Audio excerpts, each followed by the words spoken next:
मित्रांनो जिल्हा परिषदेमध्ये विविध पदांसाठीची पदभरती होत आहे। तर यामध्ये मित्रांनो 90% जे आहेत ते पदांच्या परीक्षा झालेल्या आहेत, काही पदांच्या परीक्षा बाकी आहेत।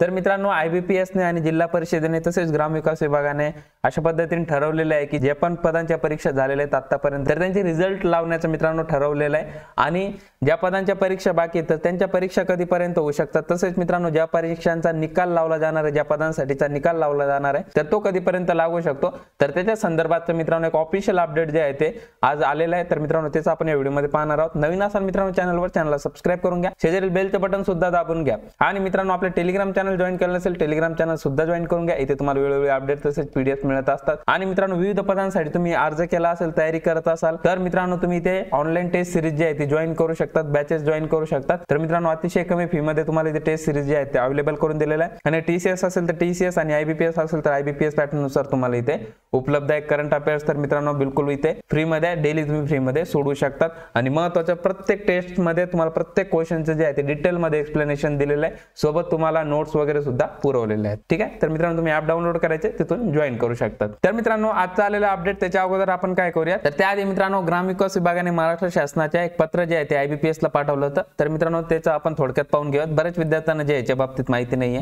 तर पहा इथे ग्रामविकास विभाग महाराष्ट्र शासन पंचायत राज, तर याच्यामध्ये पहा मित्रांनो 5 तारखेला पत्र पाठवलं होतं 5 जानेवारीला। बहुतेक विद्यार्थ्यांनी पाहिलं असेल, पण ज्यांनी पाहिलं नाही त्यांनी तर इथे पहा प्रति असोसिएट हेड हे मित्रांनो जे हेड आहेत त्यांचं नाव आहे IBPS कंपनी मुंबईला जे ऑफिस आहे तर तिथे लिहिलं गेलंय। तर पहा काय याच्यामध्ये म्हटलेलं आहे, तर जिल्हा परिषद गट क सरळ सेवा पद भरती 2023 बाबत सूचना। तर यामध्ये पहा जिल्हा परिषद गट क सरळ सेवा पद भरती 2023 च्या अनुषंगाने 30 संवर्गाच्या परीक्षा घेण्याचे नियोजित होते। त्यानुसार 26/12 अखेर एकूण 25 संवर्गाच्या परीक्षा संपन्न झालेल्या 30 मित्रांनो टोटल जे आहे ते संवर्ग आहे। संवर्ग तुम्हाला माहित नसतील, एक मिनिट मी दाखवतो म्हणजे तुमच्या आणखी लक्षात येऊन जाईल, क्लिअर होईल तुम्हाला। तर पहा इथे तुम्ही पाहू शकतात एवढे जे संवर्ग आहेत तर याच्यामध्ये मित्रांनो जेवढे काट मारलेले आहेत तर तेवढ्या संवर्गाचे पेपर इथे झालेले फक्त आरोग्य सेवक पुरुष 40%, 50%, आरोग्य परिचारिका, ग्रामसेवक, त्याच्यानंतर मित्रांनो मुख्य सेविका एवढ्याच पदांच्या परीक्षा ज्या आहेत त्या राहिलेल्या आहेत। तर पहा पुढे काय म्हटलंय, एकूण 25 संवर्गाच्या परीक्षा संपन्न झालेल्या एकूण 25 संवर्गापैकी पशुधन पर्यवेक्षक हा संवर्ग मान्य सर्वोच्च न्यायालयाने निर्देशित केलेल्या संवर्गात म्हणजे पेसा संवर्गात येत असल्याने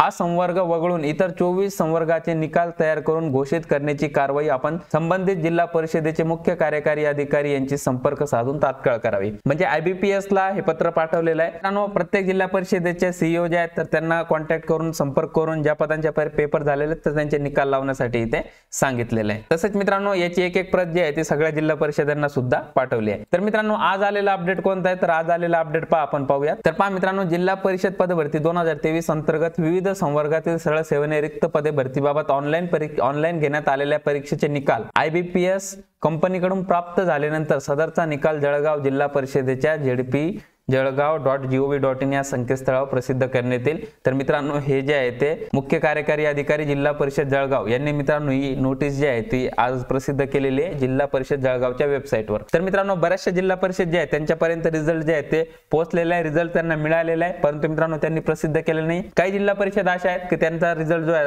अजूनपर्यंत IBPS कडून प्राप्त झालेला नाहीये, त्याच्यामुळे मित्रांनो त्यांचा रिझल्ट यायला उशीर होईल। परंतु मित्रांनो ज्यांना रिझल्ट मिळालेला आहे जे जिल्हा परिषद तर त्यांचा सुद्धा रिझल्ट तो अजून प्रसिद्ध झालेला नाही। मला वाटतं विद्यार्थी मित्रांनो रिझल्ट जो आहे तो सगळ्यांचा एकाच वेळेस लागू शकतो, परंतु मित्रांनो मोस्ट ऑफ जर आपण पाहिलं तर जिल्हा परिषद सोलापूर, त्याच्यानंतर जळगाव, लातूर किंवा नांदेड, पुणे या जिल्हा परिषदांचा मित्रांनो सगळ्या गोष्टी जे आहेत म्हणजे अपडेट्स जे आहेत लवकर येतात, लवकर ते गोष्टी जे आहेत ते वेबसाईटवर पब्लिश करतात, नोटीस असेल, वेळापत्रक असेल तर त्यांचा मित्रांनो लवकर येऊ शकतं। आता मित्रांनो फार तर जे आहे ते एक 2-3 दिवसामध्ये निकाल जो आहे तो 24 संवर्गातील मित्रांनो झालेल्या परीक्षांचा निकाल लागू शकतो। आणि आणखी जर उशीर तर मित्रांनो फार तर आठवडा, जास्त त्याच्यापेक्षा मित्रांनो जास्त वेळ लागणार नाही, कारण की निकाल वगैरे सर्व काही रेडी आहे आणि IBPS ने जे आहे ते पाठवलेलं आहे। IBPS कडे मित्रांनो डेटा जो आहे तो रेडीचा असतो, तो त्यांनी पाठवला असेल जिल्हा परिषदेला। आता जिल्हा परिषदेवर आहे तो कधी त्यांच्या वेबसाईटवर प्रसिद्ध करायचा। ठीक आहे, आता मित्रांनो हे झालं निकाला संबंधित। निकालाचं टेन्शन घेऊ नका, आठवडाभरात तुमचा निकाल जो आहे तो कधी लागून जाईल तुम्हाला अपडेट सुद्धा आपल्या YouTube चॅनलवर, टेलिग्रामला, व्हॉट्सअपला मिळून जाईल, काही टेन्शन घेऊ नका। आता मित्रांनो जे पद राहिलेले आहेत 5 संवर्गातील जे पद राहिलेत आरोग्य सेवक, आरोग्य सेविका, पर्यवेक्षिका तर यांचे पेपर कधी होणार, ग्रामसेवक सुद्धा. तर मित्रांनो पहा, जिल्हा परिषदेकडून मिळालेल्या माहितीनुसार या महिन्याच्या एंडिंग पर्यंत तुमचं वेळापत्रक जे आहे ते येईल, असं मित्रांनो अपडेट जे आहे ते मिळालेलं आहे. जिल्हा परिषदेमध्ये चर्चा केली असता. ठीक आहे. तर मित्रांनो त्याचे पेपर जे आहेत फेब्रुवारीच्या पहिल्या आणि दुसऱ्या आठवड्यात तुमचे पेपर होऊ शकतात, अशी माहिती मित्रांनो जे मी तुम्हाला सांगतोय तशीच माहिती जी आहे ती जिल्हा परिषदेकडून मिळालेली आहे. त्यामुळे मित्रांनो तुमच्या परीक्षा जर राहिल्या असतील तर अभ्यास जो आहे तो चालू ठेवा. तुमच्या परीक्षा ज्या आहेत त्या होणार आहेत, 100% होणार आहे. आणि पेसाचं जरी तुम्ही पाहिलं, पेसामध्ये काही निर्णय आला किंवा पेसाची केस जरी पोस्टपोन झाली तरी तुमचे पेपर जे आहेत ते घेतले जातील. आणि मित्रांनो निकाल लावताना तुमचा निकाल जो आहे तो मागे ठेवला जाईल, बाकीच्यांचा निकाल जो आहे तो लावला जाईल. अशा पद्धतीने मित्रांनो इथे कारवाई जी आहे ती होणार आहे. त्याच्यामुळे पेपर जे आहे ते 100% होणार आहे. तुम्ही अभ्यास जो आहे तो करत राहा. तर मित्रांनो या व्हिडिओमध्ये एवढीच माहिती. हा व्हिडिओ जास्तीत जास्त तुमच्या मित्रांपर्यंत शेअर करा, या व्हिडिओला लाईक करा. आणि मित्रांनो तुमचे काही प्रश्न असतील, कोणत्या पदासाठी तुम्ही फॉर्म भरलाय, रिझल्टचा असेल किंवा पुढे परीक्षा बाकी असेल तर खाली कमेंट मध्ये टाका. आणि मित्रांनो नवीन असाल आपल्या चॅनलवर तर चॅनलला सबस्क्राईब करून घ्या. सगळे अपडेट जे आहे तुम्हाला आपल्या चॅनलवर मिळत जातील. मित्रांनो टेलिग्राम चॅनल सुद्धा जॉईन करून घ्या. चला धन्यवाद, थांबतोय. Bye all of you.